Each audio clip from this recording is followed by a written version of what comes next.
Turning now to international news, residents of Scotland will make an historic decision on independence tomorrow. If they vote yes, they'll break away from the United Kingdom after more than 300 years. But right now, polls show the no's are in the lead, but not by much.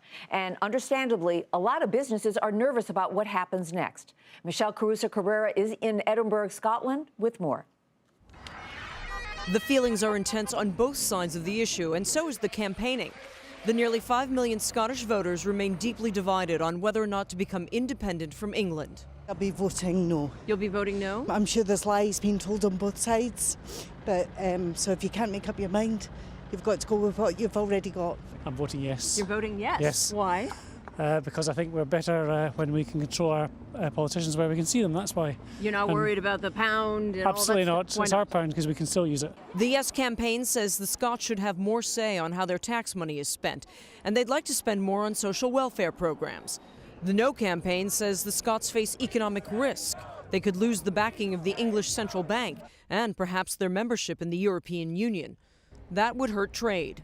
One of Scotland's largest industries is Scotch whisky, and its members are worried about the potential loss of access to the European Union trading bloc. Scotch is a huge export for Scotland, $6.5 billion last year, or 95 million cases. This is the factory floor of the Ian MacLeod distillery in the heart of Scotland. The finance director here tells us that if the Scots do vote for independence, he thinks it will be very detrimental to the business. The hat, by the way, required by hygiene regulations. I'm nervous because the result could be quite difficult for business. He fears losing the use of the British pound and that interest rates may go up.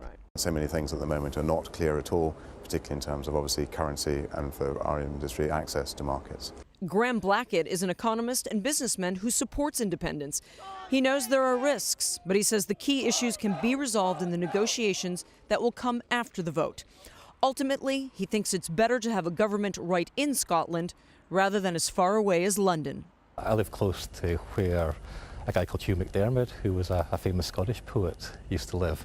And he had this phrase that said a parliament should always be within marching distance of the people. That way, he says, Scottish businesses can have more influence on what matters to them. As for now, it's the voters who have all the influence. For Nightly Business Report, Michelle Caruso-Cabrera, Edinburgh, Scotland.